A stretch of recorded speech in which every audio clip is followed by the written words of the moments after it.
Hi to all. Welcome to రైస్ ప్రాక్యాయ YouTube classes. So మనం ఈరోజు టాపిక్లో వెంచర్ క్యాపిటల్ గురించి డిస్కస్ చేద్దాం. ఓకేనా? సో యూజీసీ నెట్ మేనేజ్మెంట్ సిలబస్లో మనకి వెంచర్ క్యాపిటల్ మీద ఎక్కువగా ఎంసీక్యూస్ అనేవి అడుగుతున్నాడు అనమాట. సో ఈ రోజు టాపిక్లో మనము అసలు వెంచర్ క్యాపిటల్ అంటే ఏంటి, వెంచర్ క్యాపిటల్లో ఉండే పార్టీస్ ఎవరు, అదేవిధంగా వెంచర్ క్యాపిటల్ మనం ఏ విధంగా ఫైనాన్స్ అనేది చేస్తాము, అదేవిధంగా ఈ వెంచర్ క్యాపిటల్ నుంచి ఎగ్జిట్ అవ్వాలి అంటే వెంచర్ క్యాపిటలిస్ట్ ఉండే వేస్ ఏంటి, ఇవన్నీ కూడా మనము డిస్కస్ చేద్దాం. ఓకేనా? సో ఫస్ట్ ఆఫ్ ఆల్ చూడండి, నేను ఒక చిన్న ఎగ్జాంపుల్ చెప్తాను. సో ఎక్స్ అనే పర్సన్ ఉన్నాడు. ఎక్స్ అనే పర్సన్ దగ్గర ఒక కన్విన్సింగ్ బిజినెస్ ఐడియా ఉందన్నమాట. సో ఆ బిజినెస్ ఐడియాకి గ్రోత్ పొటెన్షియాలిటీ చాలా ఎక్కువగా. ఓకేనా? సో ఎక్స్ అనే పర్సన్ దగ్గర ఒక మంచి బిజినెస్ ఐడియా ఉంది. ఆ బిజినెస్ ఐడియాకి గ్రోత్ పొటెన్షియాలిటీ అనేది చాలా ఎక్కువగా ఉంది. ఇక్కడ ఎక్స్ కొండే ఏకైక ప్రాబ్లం ఏంటి అంటే ఇన్వెస్ట్మెంట్ కి అమౌంట్ లేవన్నమాట. ఓకేనా? సో ఇన్వెస్ట్మెంట్ కి అమౌంట్ లేకపోతే ఎక్స్ ఏం చేస్తాడు, బిజినెస్ స్టార్ట్ చేయగలరా? స్టార్ట్ చేయలేరు కదా. ఓకేనా? అందుకని ఎక్స్ ఏం చేస్తున్నాడు అంటే కన్వెన్షనల్ ఫైనాన్సింగ్ టెక్నిక్స్ ఏవైతే ఉన్నాయో లైక్ బ్యాంక్ లోన్ కానివ్వండి, ఈక్విటీ ఇష్యూ కానివ్వండి, డిబెంచర్ ఇష్యూ కానివ్వండి, ఇట్లాంటి ట్రెడిషనల్ వే ఆఫ్ ఫైనాన్సింగ్ ఏదైతే ఉందో వాటి మీద డిపెండ్ అవ్వాలి అని అవ్వచ్చా. వాటి మీద డిపెండ్ ఎందుకు, ఈ దగ్గర కేవలం బిజినెస్ ఐడియా మాత్రమే ఉంది, బిజినెస్ ఇంకా స్టార్ట్ చేయలేదు. ఓకేనా? సో బిజినెస్ స్టార్ట్ చేయనప్పుడు బ్యాంకులు లోన్ ఇస్తాయా? బ్యాంక్స్ లోన్ ఎలా ఇస్తాయి, దేన్ని బేస్ చేసుకొని ఇస్తాయి? ఓకేనా? సో బ్యాంక్స్ లోన్ అనేది దేన్ని బేస్ చేసుకొని ఇస్తాయంటే ఫస్ట్ ఆఫ్ ఆల్ మన బిజినెస్ ప్రాఫిట్ అండ్ లాస్ మీద, అదేవిధంగా మన బిజినెస్ బ్యాలెన్స్ షీట్ మీద, వాటి మీద బేస్ చేసుకొని బ్యాంక్స్ లోన్స్ అనేవి ప్రొవైడ్ చేస్తాయి. అంతేగాని బిజినెస్ ఐడియా మీద బ్యాంక్స్ అనేవి లోన్స్ ఏమన్నా ఇస్తాయా? ఇవ్వం. కానీ ఇక్కడ బిజినెస్ ఐడియా ఏదైతే ఉందో అది ఖచ్చితంగా సక్సెస్ అవుతుంది. ఓకేనా? సో ఇక్కడ whom conceives the idea is referred as entrepreneur. ఓకేనా? ఎవరికైతే బిజినెస్ ఐడియా వస్తుందో, ఓకేనా, అతన్ని మనం ఏమనుకుందాము, ఎంటర్‌ప్రెన్యూర్ అనుకుందాం. ఇక్కడ మన కేసులో ఎంటర్‌ప్రెన్యూర్ ఎవరు? ఎక్స్. ఓకేనా? సో ఇప్పుడు ఎక్స్ ఏం చేస్తున్నాడు, ఏదర్ ఎక్స్ ఆయనంతకు ఆయనన్నా వెళ్ళొచ్చు, లేకపోతే ఎవరైనా రిఫర్ చేస్తే వాళ్ళ ద్వారా వైని కలుస్తున్నాడు. ఓకేనా? వై ఏం చేస్తున్నాడు అంటే జనరల్ గా వై వర్క్ ఏంటి అంటే ఆయన ఒక పెద్ద ఇండస్ట్రియలిస్ట్ అనుకోండి. ఓకేనా? వై వర్క్ ఏంటి అంటే ఎవరైతే పొటెన్షియల్ బిజినెస్ ఐడియా ఉంటుందో వాళ్ళకి ఇన్వెస్ట్మెంట్ ని ప్రొవైడ్ చేస్తూ ఉంటాడు. వై ఏం చేస్తుంటాడు, ఏ బిజినెస్ ఐడియా అయితే సక్సెస్ అవ్వద్ది అని ఉంటూ ఉంటాడో ఆ బిజినెస్ లో ఇన్వెస్ట్మెంట్ పెడుతూ ఉంటాడు. అండ్ అండ్ ఎవరైతే కొత్త new entrepreneurs and young entrepreneurs ఉంటారో వాళ్ళ బిజినెస్ ఐడియా కానీ నచ్చితే ఆ బిజినెస్ లో ఇన్వెస్ట్మెంట్ చేస్తూ ఉంటారు. సో ఇప్పుడు మన ఎక్స్ ఏం చేస్తున్నాడు, వైని కలుస్తున్నాడు. ఓకేనా? సో ఆయన బిజినెస్ డీటెయిలింగ్ దాన్ని కూడా వైకి చెప్పాడు అనమాట. సో వైకి ఆ బిజినెస్ ఐడియా నచ్చింది. ఓకేనా? ఇప్పుడు వై ఏం చేస్తున్నాడు, ఎక్స్ కి కావాల్సిన అమౌంట్ ని ఇన్వెస్ట్మెంట్ గా ఇచ్చి ఎక్స్ చేత ఆ బిజినెస్ అయితే స్టార్ట్ చేయిస్తున్నాడు అనమాట. ఓకేనా? సో ఇక్కడ చూసుకుంటే ఎక్స్ ని మనం ఏమని చెప్పుకున్నాము, ఎంటర్‌ప్రెన్యూర్ అని చెప్పుకున్నాం కదా. వైని మనం ఏమంటాము అంటే వెంచర్ క్యాపిటలిస్ట్ అంటాం అనమాట. ఓకేనా? So simply saying entrepreneur is a person who conceives the idea to start A business. Generally that idea leads to A potential successful idea. ఓకేనా? అండ్ వెంచర్ క్యాపిటలిస్ట్ అంటే ఎవరు? సో వెంచర్ క్యాపిటలిస్ట్ అంటే ఎవరు అంటే ఎవరైతే ఇన్వెస్ట్మెంట్ చేస్తూ ఉంటారో business లో, ఎవరైతే ఇన్వెస్ట్మెంట్ చేస్తూ ఉంటారో వాళ్ళని మనం ఇక్కడ ఏమంటాం, వెంచర్ క్యాపిటలిస్ట్ అంటాం అనమాట. ఓకేనా? సో ఇక్కడ మనం చెప్పుకున్న ఎగ్జాంపుల్లో ఎంటర్‌ప్రెన్యూర్ ఎవరు, ఎక్స్. వెంచర్ క్యాపిటలిస్ట్ ఎవరు, వై. ఓకేనా? సో ఇప్పుడు చూడండి, జనరల్ గా మనకి ఈ వెంచర్ క్యాపిటలిస్ట్ అనేవాడు దేని మీద ఫోకస్ చేస్తుంటాడు అంటే హై టెక్నాలజీ బేస్డ్ ఇండస్ట్రీస్ మీద ఫోకస్ చేస్తుంటాడు అనమాట. ఓకేనా? అంటే హైటెక్ ఇండస్ట్రీస్ ఉంటాయి కదా. సో కొత్తగా ఎంటర్ అయ్యే హైటెక్ ఇండస్ట్రీస్ మీద ఫోకస్ చేస్తూ ఎవరు, వెంచర్ క్యాపిటలిస్ట్. అటువంటి ఇండస్ట్రీస్ అయితే ఖచ్చితంగా గ్రోత్ అవుతాయి, అటువంటి ఇండస్ట్రీస్ లో మనం ఇన్వెస్ట్మెంట్ చేద్దాము అని చెప్పి వెంచర్ క్యాపిటలిస్ట్ అనుకుంటూ ఉంటాడు. ఓకేనా? కాకపోతే వెంచర్ క్యాపిటలిస్ట్ అదొక్కటే క్రైటీరియా కాదు, ఓన్లీ హైటెక్ ఇండస్ట్రీస్ లోనే ఇన్వెస్ట్ చేయాలి అని అయితే ఏం లేదనమాట. వెంచర్ క్యాపిటలిస్ట్ కి ఏ ఇండస్ట్రీలో అయినా సరే వెంచర్ క్యాపిటలిస్ట్ ఇన్వెస్ట్మెంట్ అయితే చేయొచ్చు. ఓకేనా? నెక్స్ట్ చూడండి, జనరల్ గా వెంచర్ క్యాపిటలిస్ట్ ఇన్వెస్ట్ చేసే ప్రాజెక్ట్ ఏదైతే ఉంటుందో అది రిస్కీ ప్రాజెక్ట్ అయితే.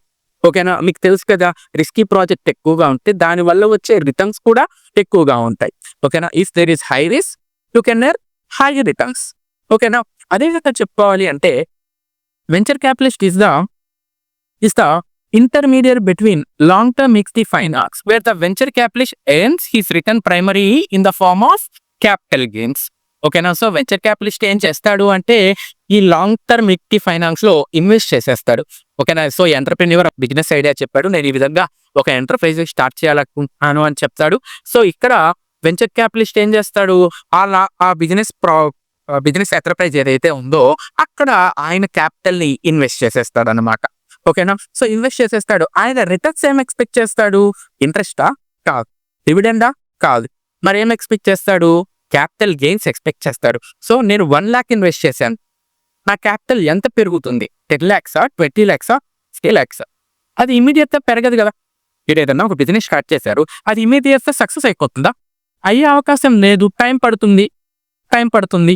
ఓకేనా. ఒక 5-10 ఇయర్స్ అనేది టైం పడుతుందనమాట. ఓకేనా. సో ఈ 5-10 ఇయర్స్‌లో నేను పెట్టిన క్యాపిటల్ ఎన్ని టైమ్స్ డబుల్ అయింది, లేకపోతే ఎన్ని టైమ్స్ త్రిబుల్ అయింది అనేది వెంచర్ క్యాపిటలిస్ట్ చూసుకుంటాడనమాట. ఓకేనా. ఇక్కడ ఎంటర్‌ప్రెన్యూర్ కానివ్వండి, వెంచర్ క్యాపిటలిస్ట్ కానివ్వండి, ఎంటర్‌ప్రైజ్ యొక్క ఇంట్రెస్ట్ మీద డిపెండ్ అయి ఉంటారు. ఓకేనా. సో వీళ్ళు దేనికోసం వర్క్ చేస్తుంటారు? Together interest of the enterprise మీద వర్క్ చేస్తూ ఉంటారు. ఒక రకంగా మనము ఈ ఎంటర్‌ప్రెన్యూర్‌ని అండ్ వెంచర్ క్యాపిటలిస్ట్‌ని ఏమని చెప్పుకోవచ్చు అంటే పార్ట్నర్స్ లాగా చెప్పుకోవచ్చు. ఓకేనా. ఎందుకంటే ఒక పార్ట్నర్‌షిప్ ఫార్మ్‌లో అందరూ పార్ట్నర్స్ కూడా ఆ ఫార్మ్ డెవలప్‌మెంట్ కోసం కదా కష్టపడుతూ ఉండేది. అదే విధంగా ఇక్కడ ఎంటర్‌ప్రెన్యూర్, అదే విధంగా వెంచర్ క్యాపిటలిస్ట్ పార్ట్నర్స్ లాగా ఆ ఎంటర్‌ప్రైజ్‌ని డెవలప్ చేయడానికి ట్రై చేస్తూ ఉంటారన్నమాట. But they are not a partners at all. ఓకేనా. సో చూడండి, true venture capitalist finances any risky idea. A risky ఐడియాకైనా సరే బ్యాకప్ చేయడానికి ఈ వెంచర్ క్యాపిటలిస్ట్ ముందుంటాడన్నమాట. ఓకేనా. ఇక్కడ ఏకైక కండిషన్ ఏంటి అంటే ఆ ఐడియా ఏదైతే ఉందో అది ఖచ్చితంగా సక్సెస్ అవుతుంది అని వెంచర్ క్యాపిటలిస్ట్ నమ్మాలి. ఓకేనా. So future prospects of the idea is to become successful. ఓకేనా. అండ్ ఇక్కడ ఈ విధంగా వెంచర్ క్యాపిటలిస్టులు రిస్కీ ఐడియాకి బ్యాకప్ గా కానుంటే ఏమవుతుందంటే ఇన్నోవేటివ్ ఎంటర్‌ప్రెన్యూర్‌షిప్ కాన్సెప్ట్స్ ఏవైతే ఉంటాయో, ఓకేనా, అవన్నీ కూడా ఎక్కువగా వచ్చే అవకాశం అనేది ఉంటుందన్నమాట. ఓకేనా. నెక్స్ట్ చూడండి, ఫీచర్స్ ఆఫ్ వెంచర్ క్యాపిటల్. ఓకేనా. సో వెంచర్ క్యాపిటల్ ఉండే ఫీచర్స్ చూడండి. ఫస్ట్‌ది ఈక్విటీ పార్టిసిపేషన్. ఓకేనా. ఇక్కడ ఏం జరుగుతుంది అంటే వెంచర్ క్యాపిటలిస్ట్ ఇన్వెస్టర్స్ గమ్ముగా అయిపోతుందా? లేదు. వెంచర్ క్యాపిటలిస్ట్ ఇన్వెస్టర్స్ అయితే గమ్ముగా అయిపోడు. ఏం చేస్తూ ఉంటాడు? ఓకేనా. ఈక్విటీ పార్టిసిపేషన్ అంటే ఈక్విటీలో ఆయన ఉంటాడనమాట. అంటే డైరెక్ట్ పర్చేస్ ఆఫ్ షేర్స్ కానివ్వండి, ఆప్షన్స్ కానివ్వండి, కన్వర్టబుల్ సెక్యూరిటీస్ కానివ్వండి, ఇవన్నిటిని కూడా ఆయన ఫినాన్స్ చేసుకుంటూ ఉంటాడనమాట. ఇక్కడ మెయిన్ పాయింట్ ఆఫ్ వ్యూ ఏంటి అంటే వెంచర్ క్యాపిటల్ పెట్టిన ఇన్వెస్ట్మెంట్ ని క్యాపిటల్ గెయిన్స్ రూపంలో ఆయన సుబేర్ ఆఫ్ చేసుకోవడం అన్నమాట.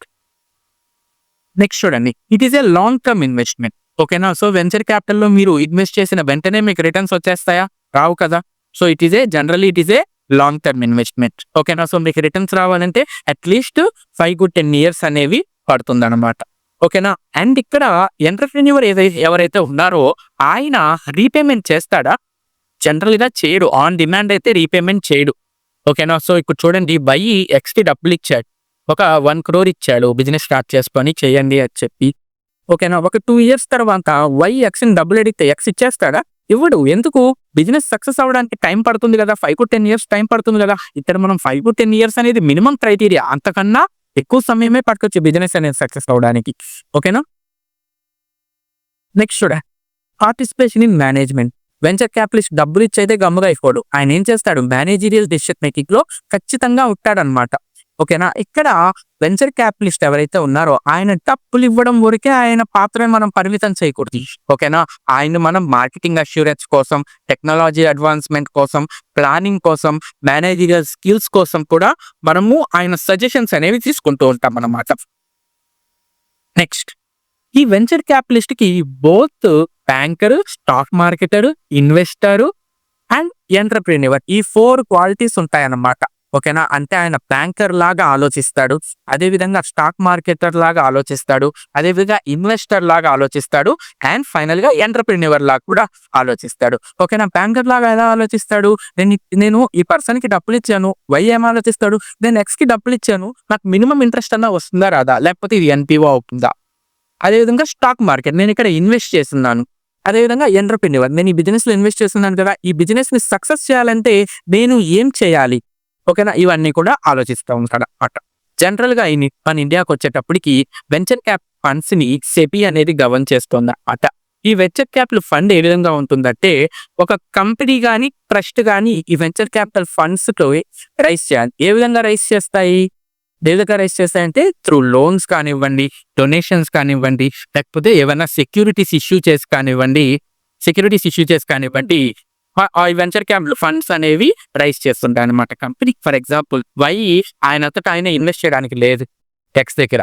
సో వై ఏం చేస్తాడు? ఒక కంపెనీని ఫార్మ్ చేస్తాడు. ఒక కంపెనీని ఫార్మ్ చేసి వెంచర్ క్యాపిటల్ ఫండ్స్ ని రైజ్ చేస్తాడు. So venture capital funds rise చేసిన తర్వాత ఆ వచ్చిన ఫండ్స్ ఏమైతే ఉన్నాయో దాన్ని ఎక్స్ ఇస్తాడనమాట. ఓకేనా? ఈ ప్రాసెస్ మొత్తం కూడా యాజ్ పర్ సెబీ రెగ్యులేషన్స్ ప్రకారం జరుగుతూ ఉంటుంది.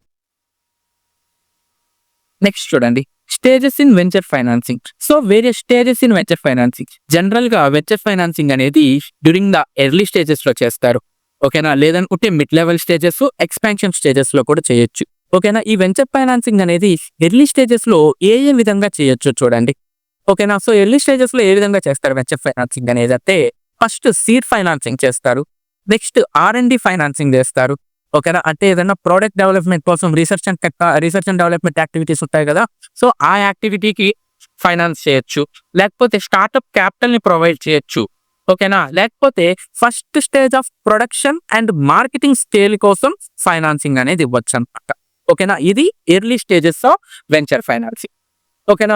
ఎక్స్పాన్షన్ స్టేజ్ లో చూడండి, ఈ సెకండ్ స్టేజ్ కి వచ్చేటప్పటికి వర్కింగ్ క్యాపిటల్ ఫైనాన్సింగ్ చేయొచ్చు. లేకపోతే ఇనిషియల్ ఆపరేషన్ ఎక్స్పాన్షన్ కోసము ఫైనాన్సింగ్ అనేది చేయొచ్చు అనమాట. అంటే అప్పటిదాకా వీళ్ళ యాక్టివిటీ ఒక 10,000 యూనిట్స్ ఉందనుకోండి. ఓకేనా? ఈయన ఇంకొంచెం ఎక్స్ట్రా అమౌంట్ ఇచ్చి ఒక 20,000 యూనిట్స్ కో 30,000 యూనిట్స్ కో ప్రొడక్షన్ ని పెంచుకోమని చెప్పొచ్చు. అదేవిధంగా ఎక్స్ సంబంధించిన ఏదన్నా కంపెనీ పబ్లిక్ ఇష్యూకి వెళ్ళాలంటే దానికి సంబంధించిన ప్రిలిమినరీ ఎక్స్పెన్సెస్ ని ఫినాన్సింగ్ చేయొచ్చు. అదేవిధంగా బ్రిడ్జ్ ఫైనాన్స్ చేయొచ్చు. జనరల్ గా ఈ బ్రిడ్జ్ ఫైనాన్స్ అనేది ఎప్పుడు చేస్తాము అంటే, మనకి ఏదైనా లాంగ్ టర్మ్ లోన్ రాబోతూ ఉంది, పెద్ద అమౌంట్ లోన్ రాబోతూ ఉంది. ఓకేనా? ఆ లోన్ కి కొన్ని ప్రిలిమినరీగా మనం ఎక్స్పెన్సెస్ ని ఇంకర్ అవుతాం కదా, ఆ ప్రిలిమినరీ ఎక్స్పెన్సెస్ ఇంకర్ అయ్యేటప్పుడు మనం ఏం చేస్తాం, మన దగ్గర ఫైనాన్స్ లేనప్పుడు మనం అవుట్ సైడర్స్ దగ్గర నుంచి డబ్బులు తెచ్చుకుంటాం. ఓకేనా? సో ఈ అవుట్ సైడర్స్ దగ్గర నుంచి డబ్బులు తెచ్చుకొని ఆ లాంగ్ టర్మ్ ఆ పెద్ద లోన్ ఏదైతే ఉందో ఆ లోన్ కావాల్సిన preliminary expenses, cost of debt అంతా కూడా ఈ చిన్న లోన్ నుంచి పే చేసేసుకొని, పెద్ద లోన్ మనకి రావడం ఏం చేస్తామంటే ఈ చిన్న లోన్ ని పే ఆఫ్ చేసేస్తాం. ఓకేనా? ఈ సిచ్యువేషన్ ఏమంటామంటే మనము బ్రిడ్జ్ ఫైనాన్స్ అంటాం అనమాట. సో బ్రిడ్జ్ ఫైనాన్స్ అంటే ఏంటి? It is a way to get a long లో, బిగ్ లో. ఓకేనా? థర్డ్ స్టేజ్ వచ్చి అక్విజిషన్ ఆర్ బైఅవుట్ ఫైనాన్స్. ఓకేనా? సో మన ఎంటర్‌ప్రెన్యూర్ ఎవరైతే ఉన్నారో ఎక్స్, ఆయన ఇంకొక కంపెనీని కొనాలనుకుంటున్నాడు. ఓకేనా? అలాంటప్పుడు కూడా ఆయనకి ఫైనాన్స్ చేయొచ్చు. అదేవిధంగా turn around strategies, turn around finances ఉంటాయి కదా, ఆ సిచ్యువేషన్ లో కూడా ఏం చేయొచ్చు, ఫైనాన్స్ అనేది చేయొచ్చు అనమాట. ఓకేనా? So coming to the process of venture capital financing. అసలు ఈ వెంచర్ క్యాపిటల్ ఫైనాన్సింగ్ ఏ విధంగా ఉంది, ప్రాసెస్ ఏంటి? ఓకేనా? ఇప్పుడు ఎక్స్ దగ్గర మంచి బిజినెస్ ఐడియా ఉంది. ఓకేనా? అది వై దగ్గరికి ఎలా దిగొస్తుంది, ఎక్స్ దగ్గర ఎలా ఇన్వెస్ట్ చేస్తాడు, అసలు ప్రాసెస్ ఏంటో చూద్దాం. ఓకేనా? సో ఫస్ట్ చూడండి డీల్ ఒరిజినేషన్. సో ఎక్స్ దగ్గర బిజినెస్ ఐడియా ఉంది. ఎక్స్ ఏం చేస్తున్నాడంటే వై దగ్గరికి వెళ్ళి ఈయన బిజినెస్ ఐడియా గురించి చెప్పుకున్నాడు. ఓకేనా? దీన్ని మనం ఏమంటామంటే డీల్ ఆరిజినేషన్ అంటాం అనమాట. ఈ డీల్స్ అనేవి ఏ విధంగా వస్తాయంటే రిఫరల్ సిస్టమ్ ద్వారా రావచ్చు. ఫర్ ఎగ్జాంపుల్ ఎక్స్ కి ఏ ఫ్రెండ్ గా ఉన్నాడు. ఓకేనా? ఏం చెప్తున్నాడంటే ఎక్స్ కి, నువ్వు వై దగ్గర కలు, వై నీ బిజినెస్ లో ఇన్వెస్ట్ చేస్తాడు అని చెప్తున్నాడు. ఓకేనా? దీన్ని మనం ఏమంటాము, రిఫరల్ సిస్టమ్ అంటాం. లేకపోతే ఎక్స్ యాక్టివ్ గా సెర్చ్ చేయొచ్చు. ఓకేనా? ఫస్ట్ టైప్ ఏంటి, రిఫరల్ సిస్టమ్. సెకండ్ టైప్ ఏంటి, యాక్టివ్ సెర్చ్. ఎక్సే వెంచర్ క్యాపిటలిస్ట్ల కోసం సెర్చ్ చేస్తూ ఉండొచ్చు. ఓకేనా? థర్డ్ టైప్ ఏంటి అంటే త్రూ ఇంటర్మీడియరీస్ ఎక్స్ వైని మీట్ అవుతాడు అనమాట. ఓకేనా? మీట్ అయ్యి ఆయన బిజినెస్ ఐడియాని చెప్తాడు. ఇది డీల్ ఒరిజినేషన్. సెకండ్ వచ్చేసి స్క్రీనింగ్. ఓకేనా? ఎక్స్ వైకి బిజినెస్ ఐడియా చెప్పిన వెంటనే వై ఇన్వెస్ట్ చేసేస్తాడా, చేయడు కదా. ఏం చేస్తాడు, ప్రైమరీ స్క్రీనింగ్ అయితే చేస్తాడు. అసలు బిజినెస్ ఐడియా ఏంటి, లొకాలిటీ ఆఫ్ ద బిజినెస్ ఏంటి, ఓకేనా, ఈ బిజినెస్ ఇక్కడ ముందు ఎవరన్నా చేసి సక్సెస్ అయ్యారా, లేకపోతే మీదే ఫస్ట్ టైమా, ఓకేనా, ఇటువంటివన్నీ బేసిక్ స్క్రీనింగ్ ఉంటుంది కదా, ఇవన్నీ చూసుకుంటారనమాట. ఓకేనా? సో ప్రైమరీగా డీల్స్ అనేవి ఓకే అయిపోయాక ఒక ఎంఓయూకి వస్తారు, మెమరాండమ్ ఆఫ్ అండర్స్టాండింగ్ కి వస్తారు. ఓకేనా? సో ఎంఓయూకి వచ్చిన తర్వాత ఎవాల్యుయేషన్ చేస్తాడనమాట వై. ఓకేనా? సో, ఇక్కడ ఎవాల్యుయేషన్ అనేది ఇన్ డెప్త్ ఎవాల్యుయేషన్. ఓకేనా? సో, కంప్లీట్‌గా ఇంక చెప్పిన బిజినెస్‌లో ప్రాస్పెక్ట్స్ ఏంటి, ఛాలెంజెస్ ఏంటి, ఇవన్నీ కూడా ఇన్ డెప్త్ ఎవాల్యుయేషన్ ఉంటుంది వై కాడ. ఓకేనా? వై ఇవన్నీ కూడా అనలైజ్ చేసుకొని డీల్ స్ట్రక్చరింగ్ చేసుకుంటాడు. అంటే నేను ఏ విధంగా ఈయనకి ఫైనాన్స్ చేయాలి. ఓకేనా? సో, నా కాడ ఏ సోర్సెస్ ఉంటాయి. ఏ సోర్సెస్ ఇచ్చి నేను ఈ బిజినెస్‌లో ఇన్వెస్ట్ చేయాలి అని చెప్పి డీల్ స్ట్రక్చరింగ్ అనేది చేసుకుంటాడనమాట. ఓకేనా? సో, జనరల్‌గా డీల్ స్ట్రక్చర్ అయిపోయాక వేరే వాళ్ళైతే వెళ్ళిపోతారు. బట్ ఇక్కడ వెంచర్ క్యాపిటలిస్ట్ కదా! వెంచర్ క్యాపిటలిస్ట్ ఏం చేస్తాడు? ఆపరేషన్స్ ఆఫ్ ద బిజినెస్‌లో కూడా యాక్టివ్ పార్టిసిపేషన్ చేస్తాడు. అవునా కదా? సో, డీల్ స్ట్రక్చరింగ్ అయిపోయిన తర్వాత పోస్ట్ ఇన్వెస్ట్‌మెంట్ యాక్టివిటీ అంటే నేను ఇన్వెస్ట్ చేసేసాను ఇంక నా పని అయిపోయిందని కాకుండా ఇక్కడ వెంచర్ క్యాపిటలిస్ట్ ఏం చేస్తాడు? నేను ఇన్వెస్ట్ చేసిన ఫండ్స్ వీళ్ళు ఏ విధంగా యూజ్ చేస్తారు అనేది కూడా మానిటర్ చేస్తుంటాడనమాట. ఓకేనా? సో, పోస్ట్ ఇన్వెస్ట్‌మెంట్ యాక్టివిటీ అయిపోయిన తర్వాత ఫైనల్‌గా ఎగ్జిట్ ప్లాన్. ఓకేనా? సో, నా క్యాపిటల్ గెయిన్స్ వచ్చేసాయి. నేనిప్పుడు ఈ బిజినెస్ నుంచి వెళ్ళిపోవాలని. ఓకేనా? సో, ఇక్కడ ఈ ఎగ్జిట్ ప్లాన్ ఏ విధంగా ఉంటుందంటే త్రూ ఐపీఓస్ ద్వారా వెళ్ళిపోవచ్చు. ఇనిషియల్ పబ్లిక్ ఆఫర్ ద్వారా అంటే సంబంధించిన కంపెనీకి సంబంధించిన షేర్స్ ఐపీఓ ఇష్యూ చేసి ఆ వై ఎగ్జిట్ అయిపోవచ్చు బిజినెస్ లో నుంచి. లేదనుకుంటే వై షేర్ ఏదైతే ఉందో, ఓకేనా, వై ఇన్వెస్ట్ చేసిన అమౌంట్ ఏదైతే ఉందో, ఓకేనా, ఇంక్లూడింగ్ కాస్ట్ క్యాపిటల్ గెయిన్స్ కే సేల్ చేసేసేయచ్చు. ఇది second way. Third exit plan ఏంటి అంటే వై పెట్టిన ఇన్వెస్ట్మెంట్ తో పాటు గెయిన్ చేసిన అమౌంట్ ఏదైతే ఉందో ఆ మొత్తాన్ని కూడా అవుట్ సైడర్స్ కి సేల్ చేసేసేయచ్చు. ఓకేనా? ఇక్కడికి మనకు ఒక వెంచర్ క్యాపిటల్ ఫైనాన్సింగ్ అనేది కంప్లీట్ అయిపోతుంది. So, stages in venture capital financing ఏంటి? Deal origination, screening, evaluation, deal structuring, post investment activity and exit plan. ఓకేనా? సో, ఇప్పుడు వెంచర్ క్యాపిటల్ ఫైనాన్సింగ్ మెథడ్స్ ఏ విధంగా రైట్? ఓకేనా? ఈక్విటీ ఫైనాన్స్ చేయొచ్చు. ఎలా చేయొచ్చు? త్రూ ఈక్విటీ ఫైనాన్సింగ్ అనేది చేయొచ్చు. అదేవిధంగా ఇన్కమ్ నోట్ ఇవ్వచ్చు. ఓకేనా? ఇన్కమ్ నోట్ అనేది ఏ విధంగా ఉంటుందంటే both conventional loan process and conditional loan process. ఓకేనా? కన్వెన్షనల్ లోన్ ప్రాసెస్ అంటే ఏంటి? ఈ లోన్ మీద ఇంట్రెస్ట్ అనేది మాత్రమే పే చేస్తారనమాట. కండిషనల్ లోన్ అంటే ఏంటి? ఇంట్రెస్ట్ కాకుండా రాయల్టీ పే చేస్తారు. ఓకేనా? సో, ఇప్పుడు కి డబ్బులు కావాలి. కి ఏం కావాలి? డబ్బులు కావాలి. వై కదా ఇన్వెస్ట్ చేయాల్సింది. ఏ విధంగా ఇన్వెస్ట్ చేయొచ్చు? ఇందాక ఒక పాయింట్ చెప్పాను చూడండి, డీల్ స్ట్రక్చరింగ్ అని. ఓకేనా? సో, ఏ విధంగా బిజినెస్ లో ఇన్వెస్ట్ చేయాలి అనేది చూడండి. డీల్ స్ట్రక్చరింగ్ ఏ విధంగా చేయొచ్చు? త్రూ ఈక్విటీ ఫైనాన్సింగ్ చేయొచ్చు. కి డబ్బులు కావాలి కదా, అవి నేను ఓవరాల్ క్యాపిటల్ గా ఇస్తాను అని చెప్పొచ్చు. అది ఫస్ట్ మెథడ్. సెకండ్ ఏంటి అంటే ఇన్కమ్ నోట్. అంటే ఏంటంటే both conventional and conditional loans సంబంధించిన అనమాట. ఓకేనా? నేను మీకు లోన్ గా ఇస్తాను. ఏం లోన్ అది? నేను ఇచ్చే లోన్ మీద ఇంట్రెస్ట్ పే చేయాలి. అదే విధంగా less amount of royalty pay చేయాలి అని చెప్తాడు. థర్డ్ వే ఏంటి అంటే కన్వెన్షనల్ లోన్ మెథడ్. ఓకేనా? నాకు రాయల్టీలు అవేమొద్దు, నేను నీకు అప్పుగా ఇస్తాను.